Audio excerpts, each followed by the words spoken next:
I think the Bills are going to destroy the New York Jets based on their performance in London. They're coming back off a game in another country, and the Bills have to be, not just licking their wounds, but licking their chops, thinking we need to get back on the right track. And here's a division game where they can separate themselves from the rest of the pack. None of the other teams look like they're very good this year, including the Dolphins. Patriots are terrible, and the Jets are in complete disarray and now have an interim coach. But in the last 14 years, I guess it would be, Lubie, since 2010, teams that have an interim head coach come in are 15-12 straight up and 16-11 against the spread. Oh, well, we know. They get the bounce. What do you mean? Dan Campbell, and now he's a good coach with the Lions, even though I really feel like that's his defensive coordinator more than him. But he was a god for like the first 2 or 3 games here. People were like, the Oklahoma drill. There's nothing wrong with decapitating players. That's a great idea in 2015. Didn't he have him doing tug of wars and things like that? I thought he was running the Superstars competition. I was waiting for Joe Frazier to get thrown into a swimming pool and jump to the bottom. You're thinking maybe Bruce Jenner comes back as Caitlyn Jenner and competes in the thing. You have her throwing the discus or whatever. The time. Wake up with Defo, joined by Lubie. Welcome to the Defo Show.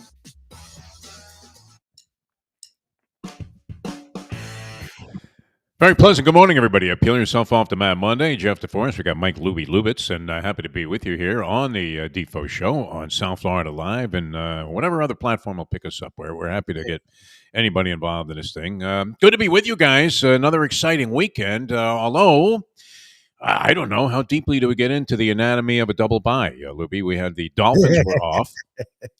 We're trying to figure out what's up with that team. Mostly it's been Dolphin crying towel this year, has it not, Lubie? We really should have resurrected Godfrey Lovejoy. He would have had a ball this season so far, even though the Dolphins are 2-3. And like a lot of teams saying, well, you know what, we're just finding our stride, although we haven't really seen much evidence of that. This electrifying offense, this high wire act is starting to look like Nick Wallenda when he was hovering in the wind over the Grand Canyon, and Joel Osteen was making out with his wife over there going, you're not going to make it, Nick. You're not going to make it. That was crazy, wasn't it? And he's singing the praises of Jesus. He's halfway across this thing, and you're thinking, yeah, this guy's fucked. Unless they have a net down there, and even then, there's a pretty good chance this guy goes right through it.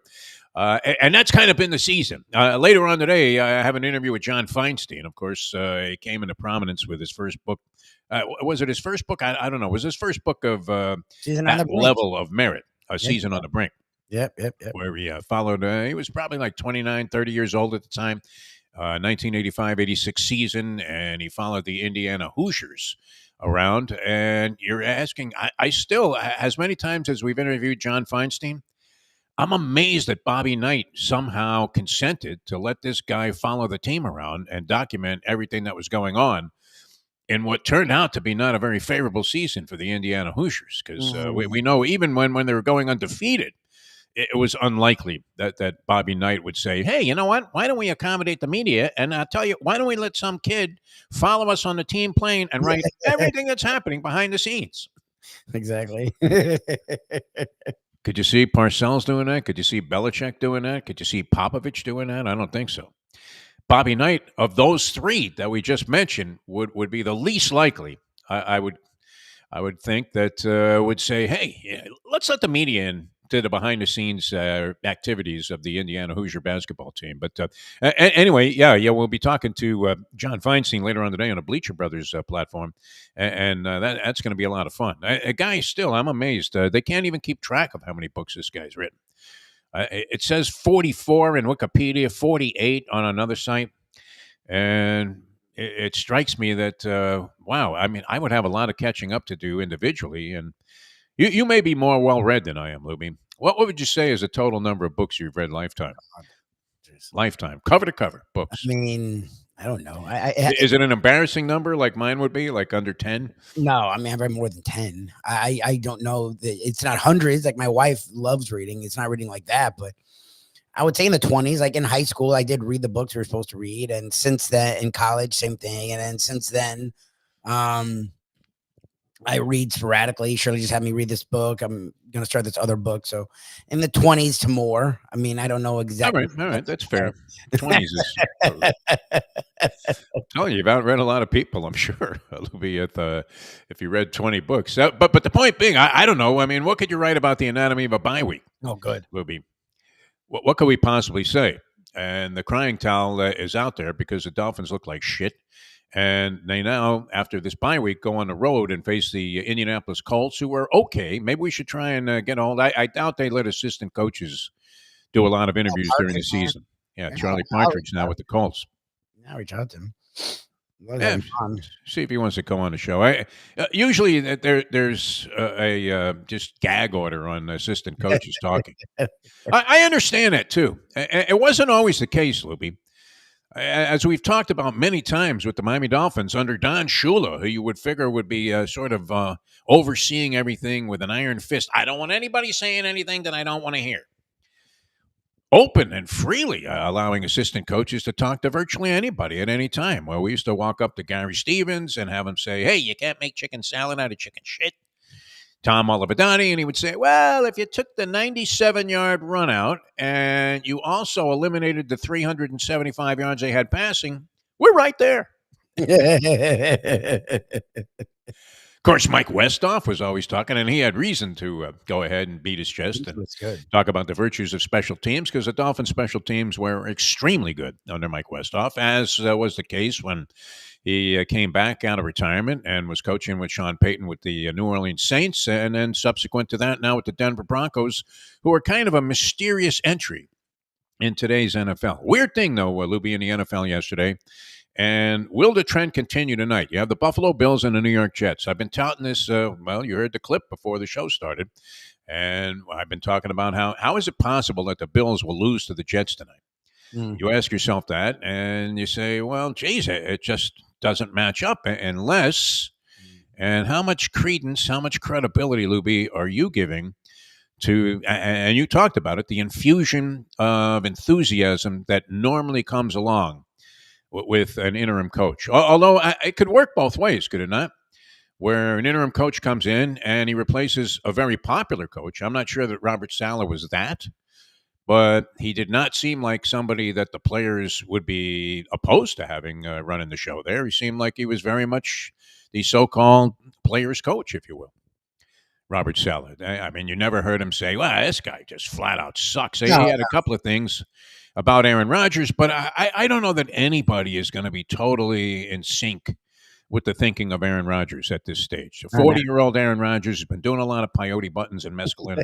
I think only the author Carlos Castaneda has probably consumed more hallucinogenic mushrooms than Aaron Rodgers. They just don't look good. And that last game in London, I kept asking myself, where the hell is Garrett Wilson? He finally caught like a 4-yard pass late in the ballgame. I didn't even think he was on the roster that day. Did you? I mean, I thought he was inactive.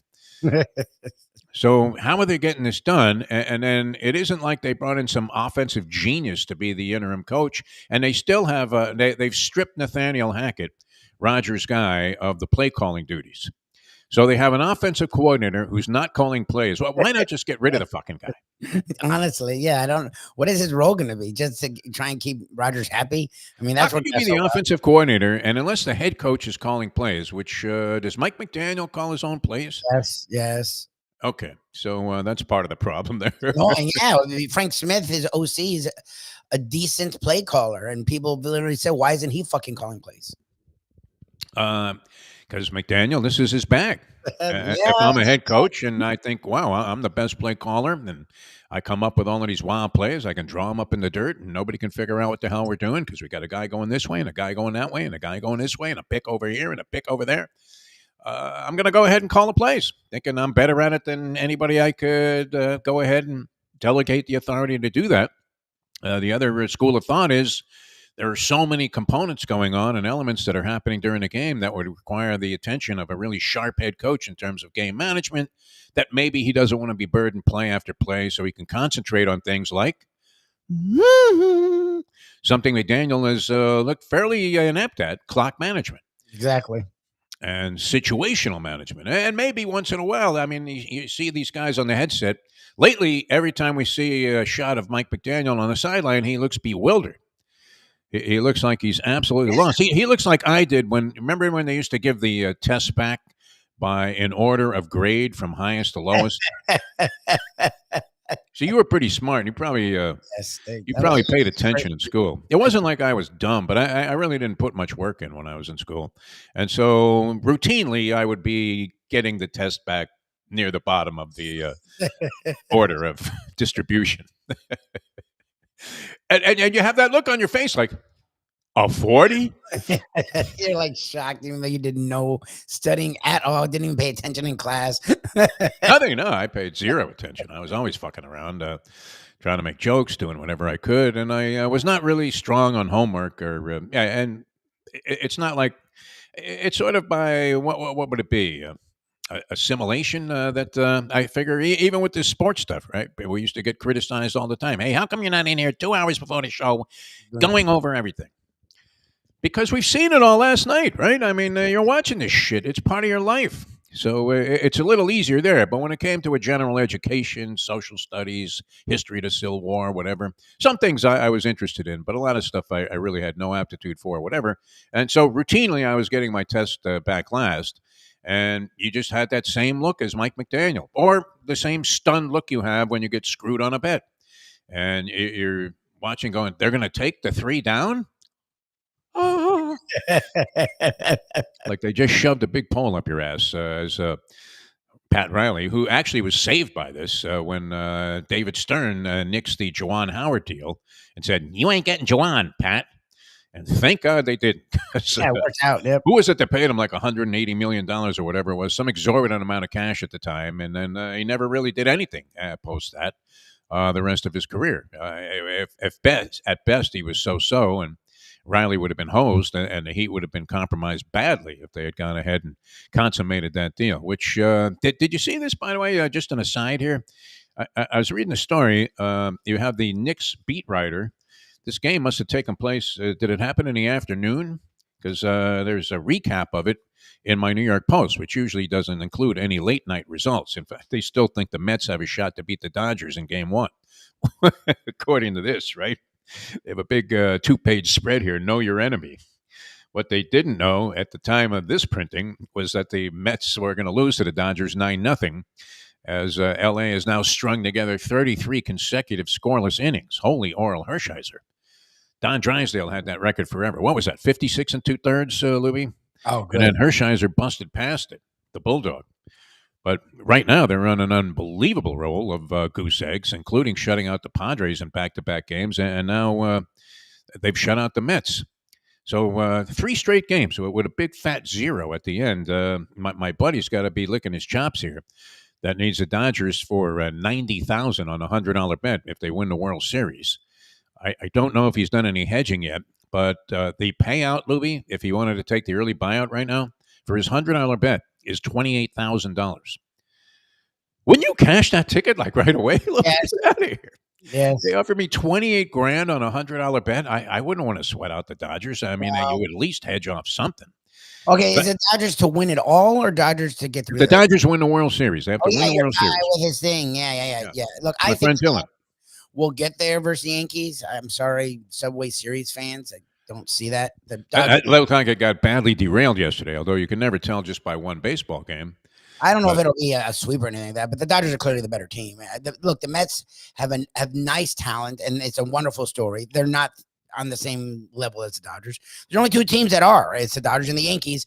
I think they'll be in the World Series. Then I don't know. I would give the lean to the Dodgers, but the Yankees lineup, if everyone plays and is coherent, is scary. I mean, Judge has struggled in the playoffs, and you never know you're going to get from Stanton, but if they all are, Stanton was great though. I mean, so far, if they all are in sync, I mean, he's playing his best baseball since the NBA. Or did he win an NBA? I don't know. The year he hit 59. He's Mr. October. He really is. He comes through in the postseason. So I would lean Dodgers, but that would scare the shit out of me. So if you can get $30,000 right now, it's like, you know what? Well, I would have cashed it out. What are you talking about? You think I'm going to let 30 dimes ride at that? Well, look, the guy could hedge off $10,000 and still come out of it in pretty good shape. He only bet $100, but I didn't realize this. He sent me another ticket that he has riding, and it currently has a value of $12,000 on the buyout. He put $50 on the same combination, so he would need the Dodgers to win the World Series, and then subsequent to that, the Ravens, who all of a sudden look like they've picked up the pace a little bit, although all games in the NFL seem to be contingent on one play, either a call or luck or a turnover. What we've seen, I don't know that there's ever been. Rozell's got to be smiling, right? They always say that. Pete Rozell's looking down on his shit and saying, see? Oh, they did it. Yeah, the parody's ridiculous. But parody does seem like it's never been more of a relevant commentary about what's going on in the National Football League because from week to week, you can't tell anything. Nope. Who would have thought after the first couple of weeks and the Cowboys had established a 16-game home winning streak, and now they've lost 3 in a row. And not only lost 3 in a row, but they've been like a punchline in 3 straight games. Oh, God. Is there anything more delightful, Lubie, if you're not going to get to watch the Dolphins and have something to cry about on a show on Monday, than watching the Cowboys get pummeled, embarrassed by the Detroit Lions, who I wasn't sure if the Lions were going to be as good as they were last year after watching the first few weeks of the season. You thought, hey, what the fuck is going on there? And now, they couldn't have played a better game than they did yesterday. Just took control from the start, literally like grabbed the Dodgers.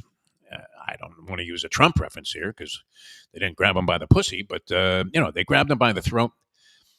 As I say that, I'm always struck by the idea that wouldn't that have been the end for you?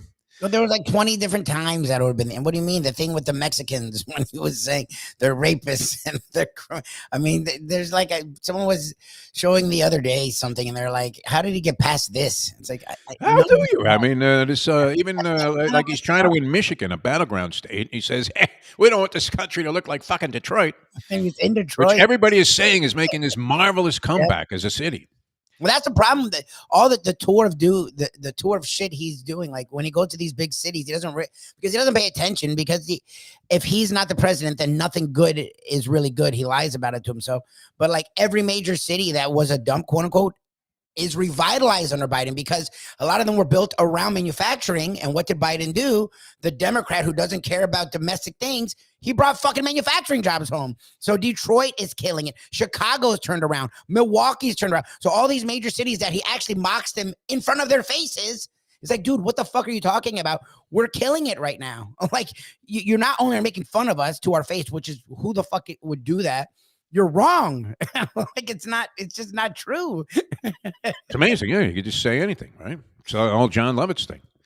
Jim Sarney asks, why is the race looking like it's tighter according to the polls? And I would venture this. I mean, Jim, please, if you have the answer, I can't figure it out. They're not real. And I have had to talk to my buddy off. But how is it then, if they aren't real, though, Lubie, this is what scares me. If they aren't real, then how is, are networks just reporting this? Are they all on the take here? Is it like that Polish judge in the Better BF fight? Look, the coverage is weird. The fact that when Harris does exactly what they want, they overanalyze her, and Trump literally, he doesn't even complete sentences anymore. Like he's beyond the point of looking like a lunatic. It's like way out there where you don't even pay attention anymore. He's like a rambling homeless guy. They turn away from him, but then they go, well, her policy, line 3-A.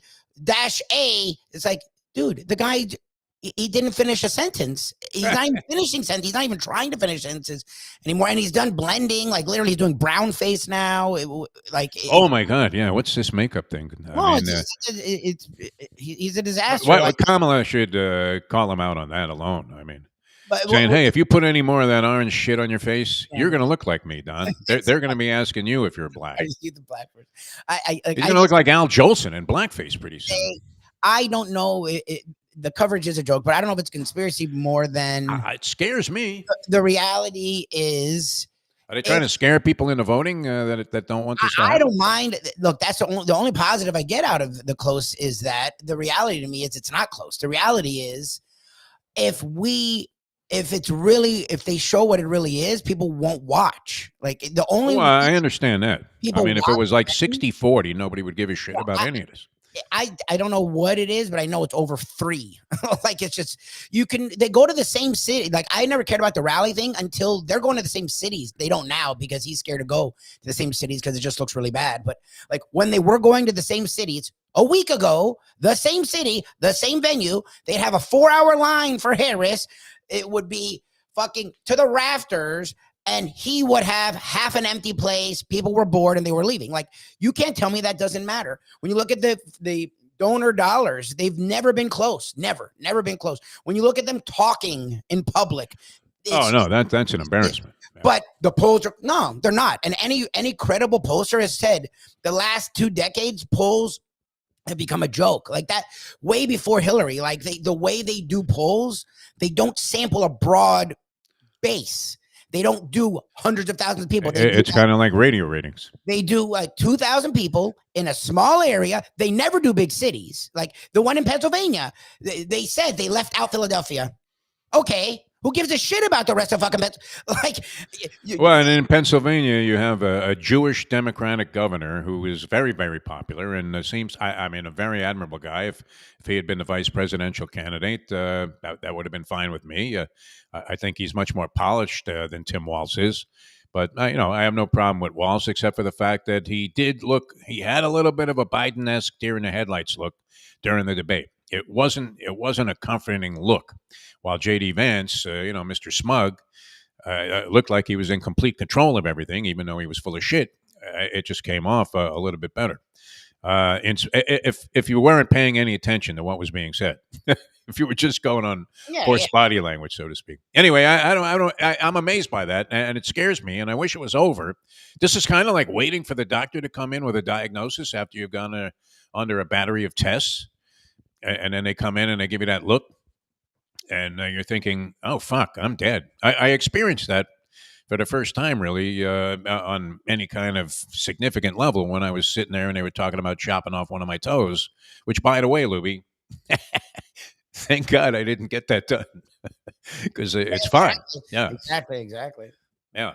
Unbelievable. All right, let's get back to the sports here. So no Dolphin game, no Hurricane game. The Hurricanes, ranked 9th in the country? Is that right? 9th in the country, Lubie, or 8th? Yes, they're 6th. They're 6th. Are they higher? 6th? They've stayed at 6. Okay. And Canes fans are not happy about this. And it's like, dude, you played 6 games and haven't played one ranked team. Like nothing. Yeah, no teams of significance. Easier strength of schedule. At least played someone. Like maybe they played 5 shitty teams, but played one. Like they're the only team I can think of at all that hasn't played one team that was ranked at any point in this year and will be ranked at any point in this year. Like. And they should have lost. And they've survived a couple of scares. They should have lost the last 2 games. Life and death. Georgia doesn't look like Georgia. Bama definitely doesn't look like Bama. Wow. And that's fine. But they played each other. They're not going to put Miami, even undefeated Miami, ahead of them or ahead of both of them. I mean, Bama, because they lost to Vandy and should have lost to South Carolina, is behind them. But well, when FAMU is like your toughest game, you can't. I mean, be considered a number top 5 team. Fine, they're top 6, and if they keep winning, they'll stay there. But I'm sorry, I'm a Florida State fan. Like we were number 5 week 2 last year, never lost, and didn't get higher than 3. We were 3 for 1 week, and we're 4 or 5 all year, even though we never lost. Like when the fuck is a team 5 that early in the year, never loses and never gets to 1 or 2 ever?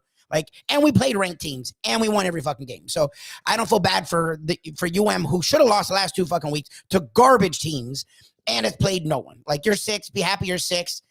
Down deep you're going to lose. That's why you're saying that, because like the way you played the last 2 weeks, whatever Louisville is, they're better than fucking Cal and they're better than VT. So the Louisville game isn't going to be easy. And as shitty as FSU is, again, Miami is not a juggernaut. Like they're not scary to me. Is that next week's game, or they play Louisville? They play Louisville this week. UM plays Louisville. All right, well, I don't know if we'll get a better indication. Mario Cristobal's had another week to figure out how to fuck things up, so we'll see. Look, Louisville's not. It's hard to be down on Cristobal though after he, goofed on Nick Saban a little bit on game day. Oh, he did? Oh, I didn't see that. Yeah, they had game day in California, and this was very early in the show, so I didn't actually see it live, but I saw the clip where he was talking. Nick Saban is talking to Cristobal. And he says, well, one thing about it was, he spoke Spanish. And I don't know. Cristobal made some crack about, well, that was so that I could defend Nick Saban without anybody know what the fuck I was saying. So so it kind of won me over there a little bit, but at the same time, very questionable, and the caliber of opposition certainly has to be taken into consideration. So we'll see what happens. A very good indicator coming up this week. I don't know if the Dolphins can squeeze out another win with Huntley at quarterback, and Tua would be a couple of weeks away, so we have no idea what we're going to get from him. Yep. And the season, once again, to make a John Feinstein reference, that appears to be very much on the brink. Yep. I think it's teetering there. I don't know which way it's going to go, but there would be less reason for optimism that they were suddenly going to turn it on than there is for the other viewpoint, which is, hey, all of this money invested in all these high-priced offensive players, everybody got paid except for a couple of guys that they desperately need. This Van Ginkel was a subtle loss also on defense, especially since Phillips is out for the season again, and Christian Wilkins is injured now, but he was definitely somebody that is a noticeable absence from the Dolphins defense. So we'll see what happens with that. And then Yankees and Cleveland. I'm looking at this, Lubie. Yankees and Cleveland begin their series today, and so there's going to be an interesting array of sporting offerings on TV of significance here. You have a Monday Night Football game, Bills and the Jets. If the Jets somehow find a way, muscle up a way to win, then the AFC East is there for the taking for virtually everybody but the Patriots at this point. The Patriots are looking rather pathetic. And if you look at the numerology on this Yankee-Cleveland series, the only thing you could say that's in Cleveland's favor is that their bullpen is excellent and they run faster. Other than that, they're fucked in every category. Yankees have scored over 100 more runs during the course of the season, so about 3/4 of a run a game. They've hit 50 more homers than the Cleveland Indians. Their batting average is 10 points higher as a team. Their on-base percentage is about 30 points higher at .333.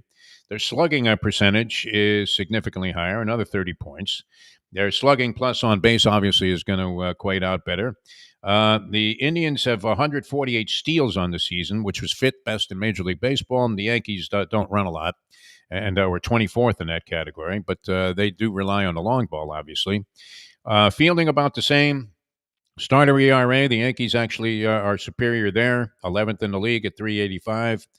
And their bullpen ERA, while, we did see Holmes, getting battered quite a bit during the course of the season as a closer, he's come back around now and has become a reasonably decent link in the middle of things. But the Cleveland Indians bullpen was first in the league in terms of earned run average, 2.57.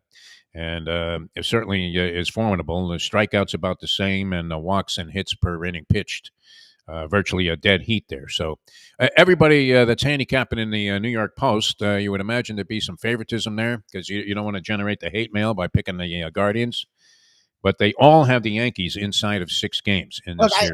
I feel bad, but I've said that about both leagues. Like, it just feels like the Dodgers was the NLCS to me. Like, it's not anything against the Mets, and I know the Mets have had an amazing turnaround. It's what they did from being one of the worst teams in baseball to being the best record-wise over that span is fantastic.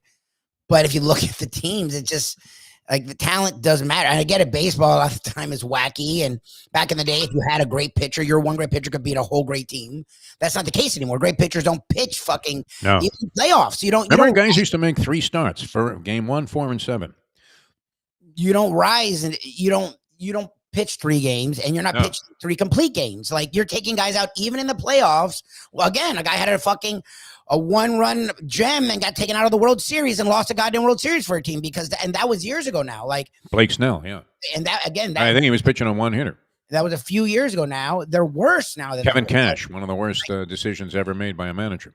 So I think it actually hurts the upstart teams because the upstart teams a lot of time would have that one ace that could ride. Like, well, look, we did it with the Marlins versus the Yankees. Skubal, wasn't able to carry. The guy's cruising along. He's got nothing but shutout innings, 27 straight, I think he had pitched.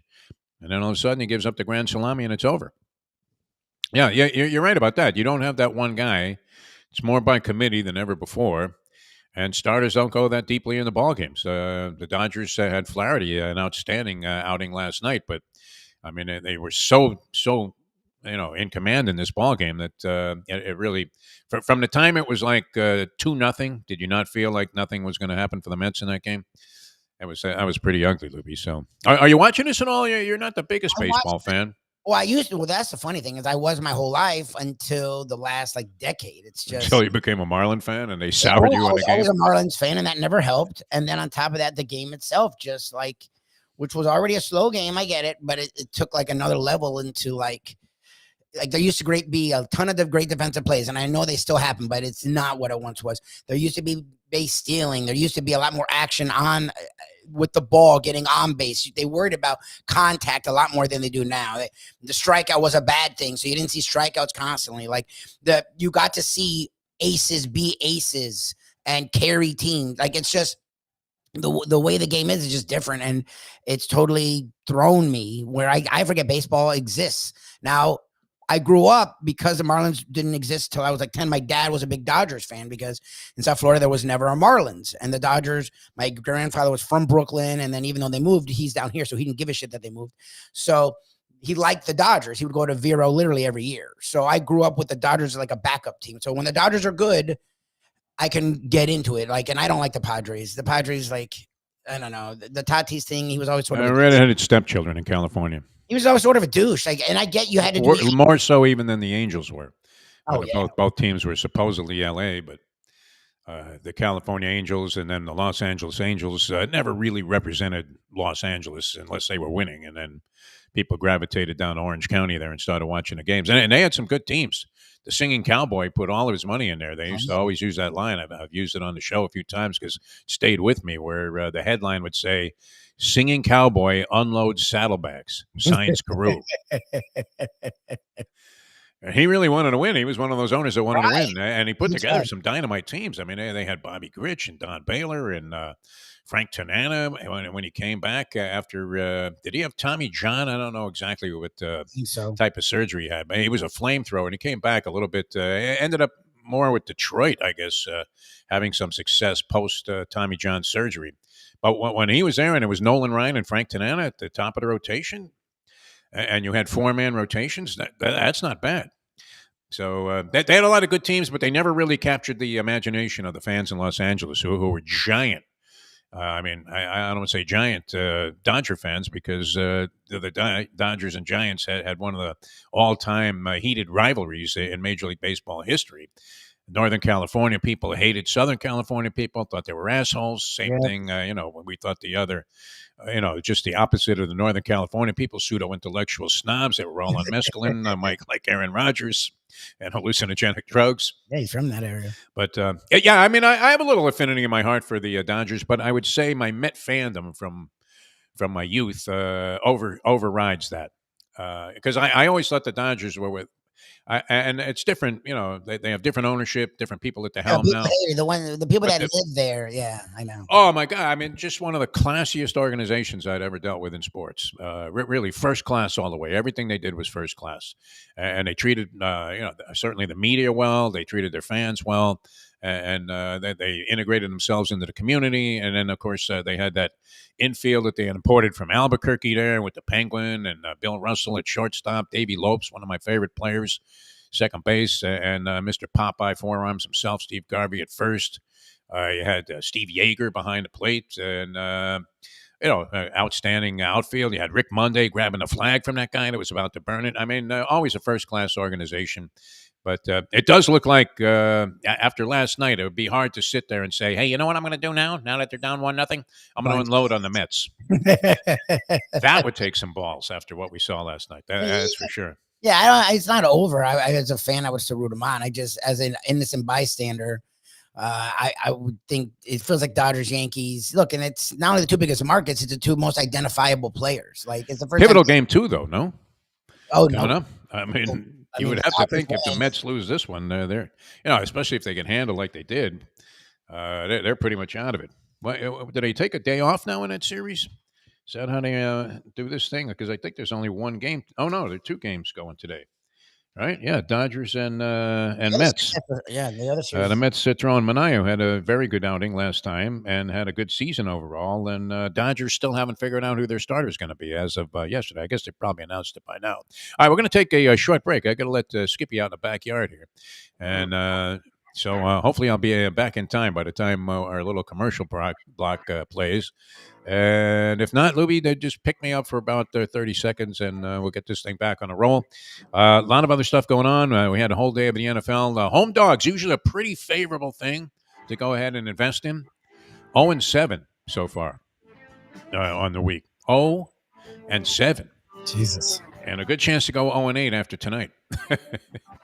Well, would you go ahead and play the Jets? All Bills. My buddy Francesco gave me the Jets +2. So again, he got the line out of the Jewish Journal. I'm seeing this at 2 and a hook virtually everywhere. I'll take the push at this point. I'm not even going to argue with him about a half a point. What do I care, right? But it might have been a very easy day of handicapping in the National Football League because the home dogs all went down in flames. So those that like are inclined to gargle with chalk and milk of magnesia all prevailed, and even a couple of the games that looked like they were in jeopardy there. That was a wild game between the Bucs and the Saints. Saints with a backup quarterback, and the Saints rally scored what? Did they score 27 points in the second quarter? Yeah, and still lose? Yep. Still lose by like 20. They got the fourth. The Bucs pulled away. Yep. I believe that's never happened. I'm not exactly the Elias Sports Bureau here of information, but I believe that's never happened in NFL history, where a team scored 27 points in a quarter and still lost the game by that wide of a margin. Unbelievable. Dennis Allen, you would have to think, is in the Ed Ogeron position. Who else is battling for their life here in terms of McDaniel?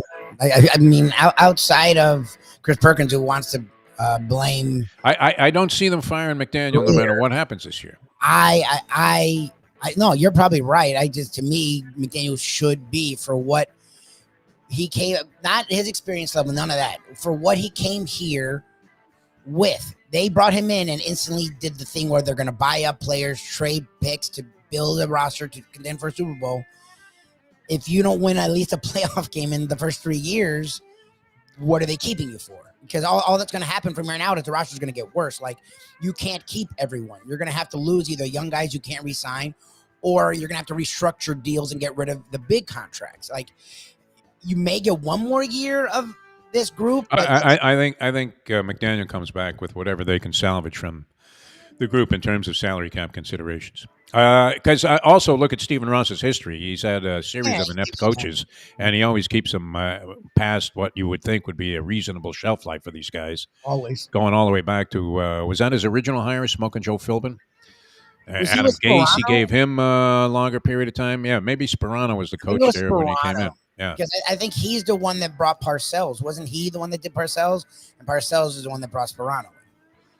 Boy, what a mistake. Wow. Was Parcells just determined to sabotage the Dolphins? Well, There's the professor's theory. Unbelievable. Yeah. All right. We will come back with more. Skippy's got a forlorn look on his face, so I'm going to let him out in the back here. He's been having a little problem, so I want to make sure I take care of him, and we'll be back with more in a moment. Now that. The time. 8:42. Champions, the outstanding simulcasting room at beautiful Hialeah Park. Yes, the grand old lady of thoroughbred racing has never been more vibrant, and you can wager on the races from the top tracks around the country while enjoying a cocktail at the Brass Rail Bar or any of the fine foods served throughout the facility. If poker is your game, you're covered in style, and you can play all your favorite Vegas-style games, including blackjack, craps, and roulette, in Hialeah Park's sizzling hot casino. Get a player's card when you walk through the door for all kinds of generous amenities, including our favorite, free play, when you come out to the ultimate casino and entertainment destination, Hialeah Park.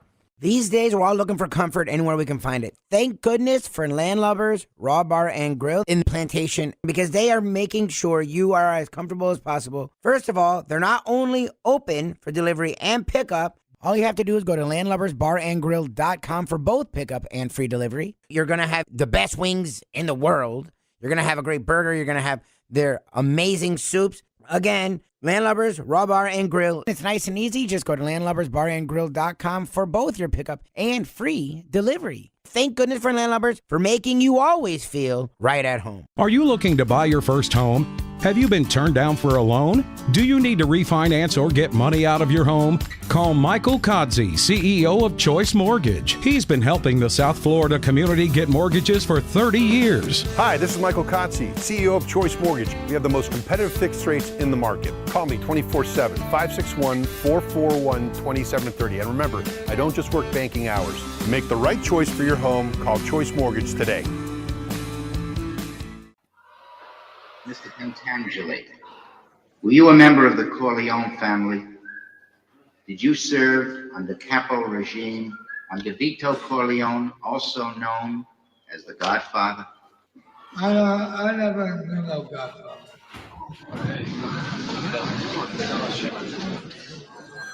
Mr. Pentangeli, you are contradicting a sworn statement you previously made to me and signed.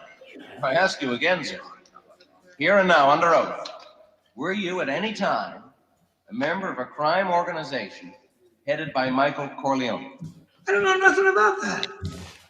Oh, I was in the olive oil business with his father, but that was a long time ago, that's all. We have a sworn affidavit. We have it. Your sworn affidavit that you murdered on the orders of Michael Corleone. Do you deny this confession? Look, the FBI guys, they promised me a deal. So I made up a lot of stuff about Michael Corleone, because that's what they wanted. But it was all lies. Everything. And I kept saying, Michael Corleone did this, and Michael Corleone did that. So I said, yeah, sure. It's now time for the Defo Show.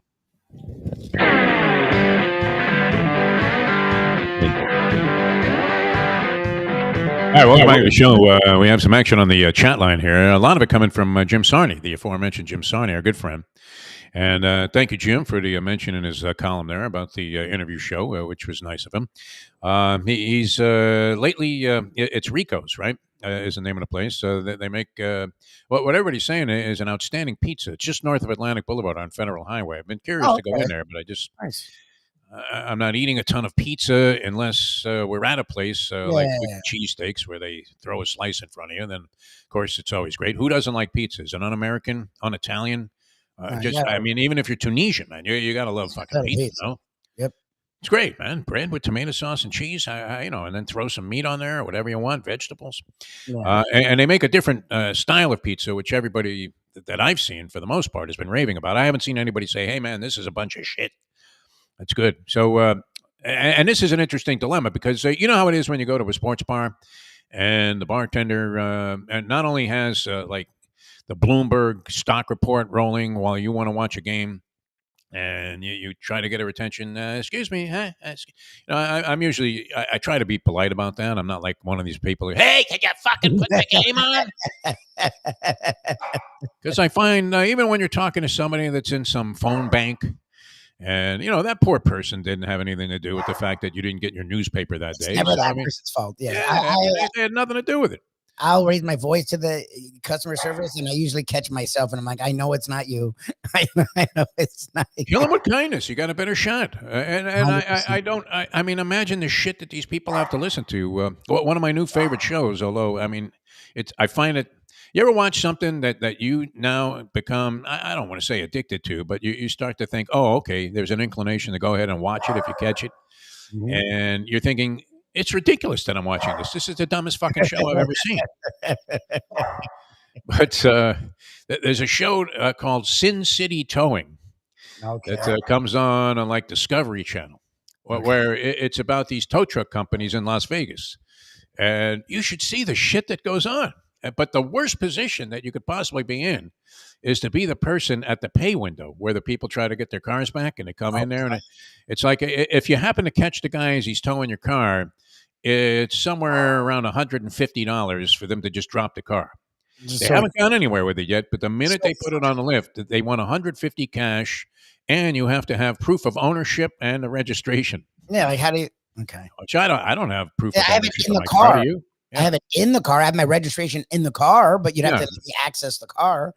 Would you have the title or proof of? I guess the registration is proof of ownership. It should have my name on it. I think. I think it has my name on it. Okay. My Yeah, I mean, I carry the registration because you often, if you get stopped, you usually need it, right? Yes. All right. So, no, so anyway, I mean, the people that come to this window, they just they're beyond belligerent. I mean, they're absolutely. If it wasn't for the bars and the bulletproof glass, that woman would be dead like 20 times a day. And they fire right back, and it usually ends up with, if you keep this up, I'm gonna have to call the police. Yeah. And the person backs down eventually because what are they going to do? They don't have their car and they're not getting anywhere with this person. But I never found it to be particularly advantageous to be screaming at people, especially over the phone, about something that you find objectionable because you've been screwed by some company that either didn't deliver something or they delivered the wrong thing. Well, whatever it is that they're fucking you over on, and usually you're in the right. I mean, you have been screwed. But it has absolutely nothing to do with that. Now, so what do you do in this case? You're in a sports bar on an NFL Sunday. I'm not sure how many screens they have at Rico's. I haven't been in there. I don't know. Have you been in there, Lubie, by any chance? Because Mayo really likes the pizzas there and says they're different. And, but he likes a lot of strange pizzas like the pizza or whatever. So all over, and that's great. Or whatever your taste is. I don't think there's any judgment about it, right? If you like some shitty frozen pizza and that's your favorite pizza, fine. Well, what am I going to say? Oh, you're an asshole. Well, you should be going to so-and-so. So anyway, Sardi's in there with Mayo. And in the middle of like the afternoon, he asked the people to put the WNBA finals on between the Lynx and the Liberty on one of their screens. Now, I mean, if they had, I would have sent the guy into the office there where they have the little black and white TV and said, "Here, watch it here." Yes, no, in the middle of the NFL Sunday, he's like, "Can you put on the Lynx Liberty?" I guess it's the finals, but like, well, it's a finals. I mean, look, if you wanted to watch it, that's great. But would you dedicate an NFL screen to that? That's the question. No. Even the most obscure blowout of games, would you take it off? No.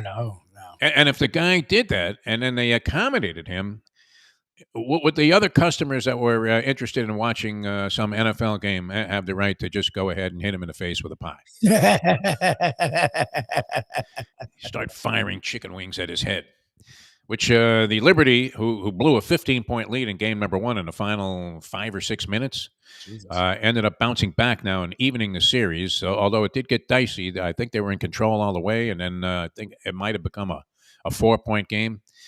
But I would have to say, without Caitlin Clark in there, the interest, they owe this woman the MVP of the league. If you're talking about most valuable player, nobody would be even slightly interested in this if Caitlin Clark hadn't come into the WNBA. Is that something we can say with certainty, Lubie? If she doesn't stimulate this interest in the WNBA this year, would anybody give a flying one? And would Sarni, I mean, would he have been more likely to be arrested than be accommodated for insisting that somebody put on the WNBA final game while in a sports bar on a Sunday afternoon when you have NFL all over the place, and people go to these places because they can't get some game that is not being televised on the local channels. I mean, you have a total of 3 games that are going on the local channels, so the other 10 games or whatever it is that are going on at the time, a lot of people would have interest in them individually, and that would be a way for a bar to kind of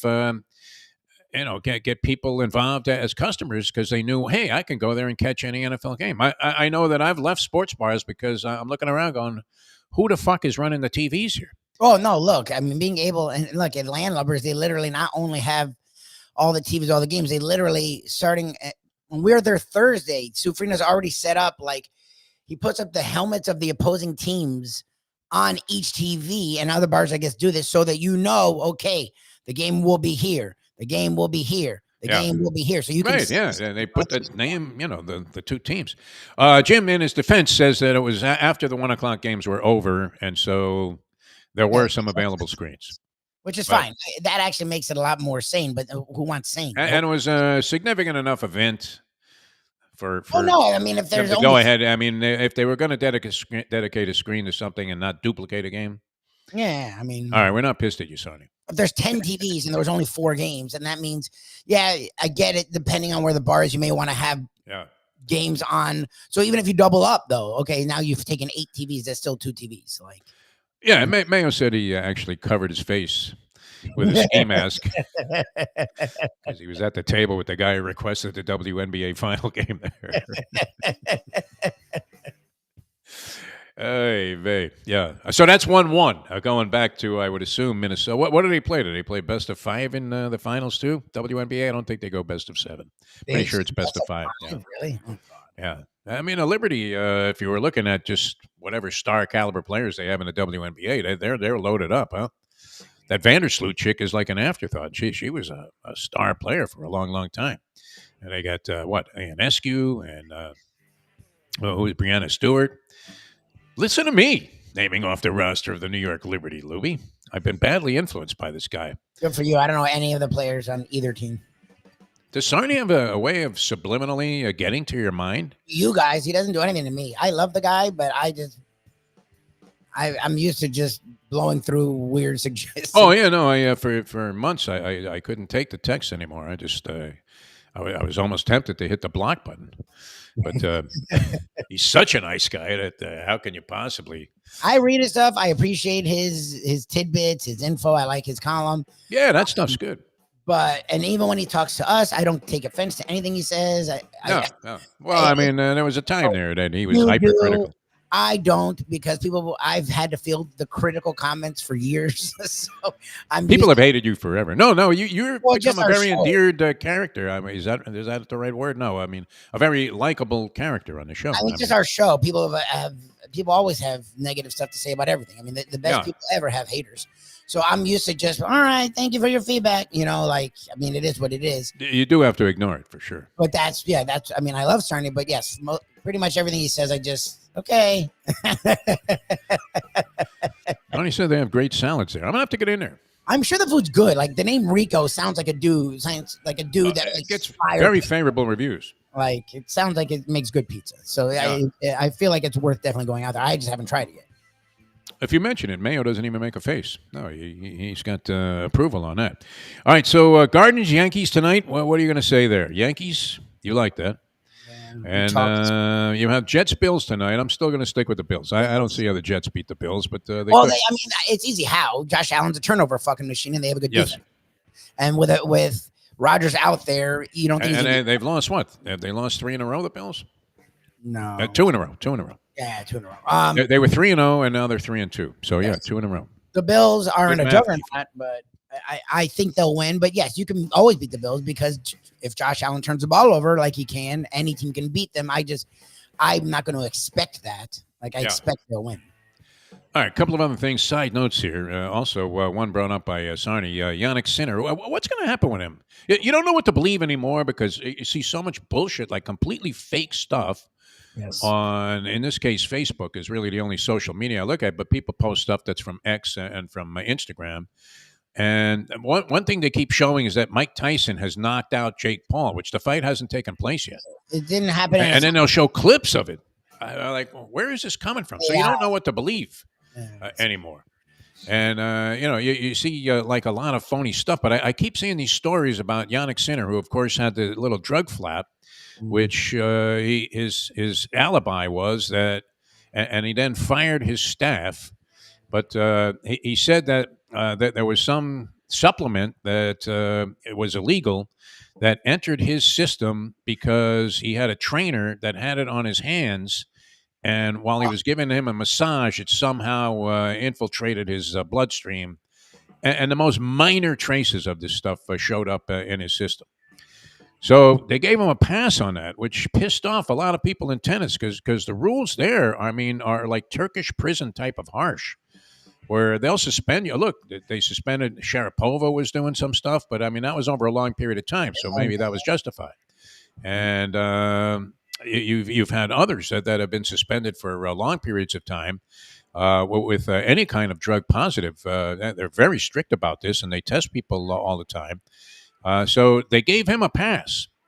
And now, and I started reading stories that WADA was going to reopen this case, possibly banning the number one player in the world for like 2 years, which seems a little harsh under the circumstances, does it not? I mean, these were such minor traces of this shit that his story was totally believable. It wasn't like Canelo, who all of a sudden at 168 is nothing but solid muscle, even though he started out at like 130 pounds.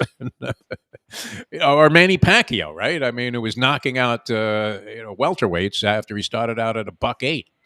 It was like a subterranean flyweight when he came into the game, and somehow it bulked up and was nothing but solid muscle and speed. And of course, his stamina was just ridiculous.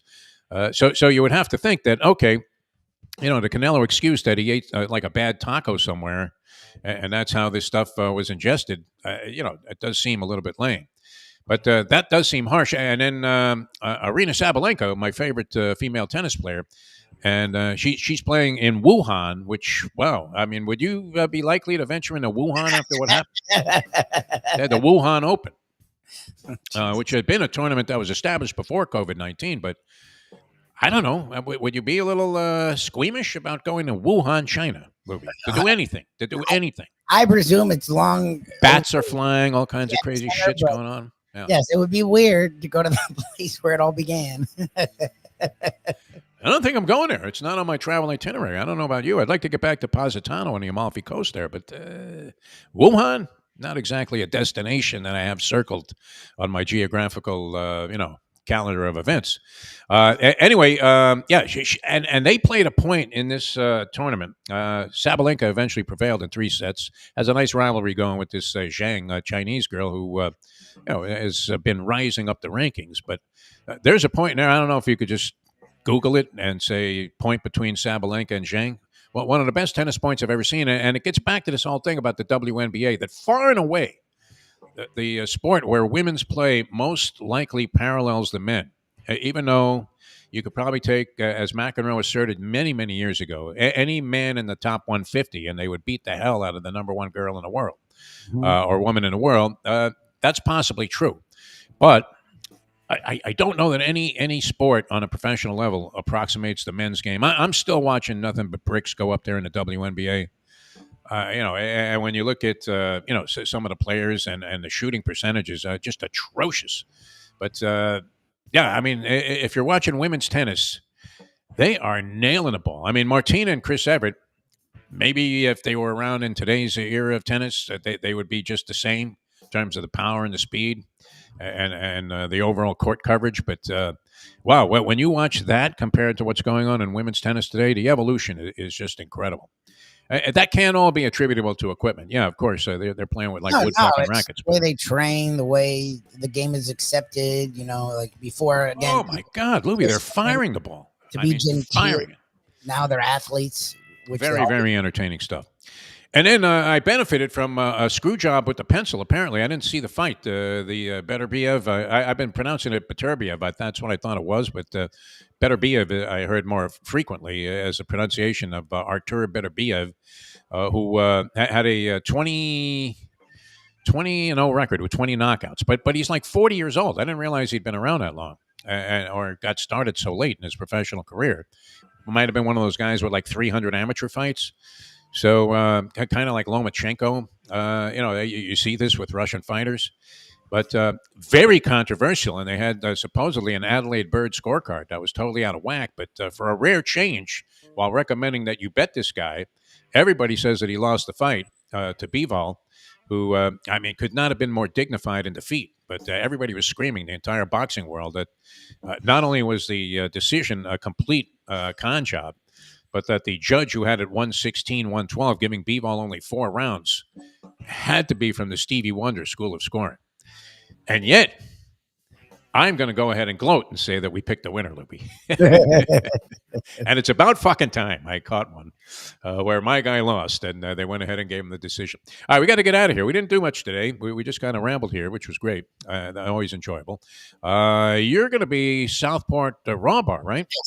Yes. That's great. Now, I know you're not a big fan of me tapping in from home. I have to be home at 2 o'clock. Don't worry about it. We just have a lot. There's going to be a lot going on. Scratch. I mean, I know you got Andy Cagnetta down there. We're going to have Southport Southport Raw Bar's owner. I think great, Jeff's great. gonna jump on. That should be a festival, yeah. Jeff will be there. Yeah, it's going to be a busy show. So Okay. How many is Mayo going to slobber down like 24 oysters or something? I have no idea. That's a really nice place. So and last time we were there, we were outside over the water, and there's a ton of people there. Like, oh no, it's great. I'm great hoping place. he's on his best behavior. I was looking forward to coming down there, but a couple of circumstances changed that were not favorable to. There's no way. I mean, if I dropped down there for a half an hour, it really wouldn't be worth it. So I was hoping to tap in from home. But if you say scratch it, I'm all for that too. Okay. All right. Sounds good. All right. So you have a good time down there. That'll be coming up on South Florida Live, and also Let's Eat South Florida. Mike Mayo Food Festival going on at Southport Raw Bar as the Lunchbox begins a series on iconic South Florida restaurants, of which this would be one. So certainly deserving 50-year anniversary. Being the opener. Yeah, 50-year anniversary. And it is a great spot. I haven't been there in a while, but, I always enjoyed going down there. Always good. On the 17th Street. The view over the water is amazing. The causeway there. Nice outside tables and always good food. So we enjoy that. And we will see you guys tomorrow here, the next edition of the Defo Show. For Mike Lubie Lubitz, I'm Jeff DeForest. Thanks so much for tuning in. We'll see you next time as we leave you now that. The time. Thank you, Johnny. It's 9:05. Let's go to eat a damn snack.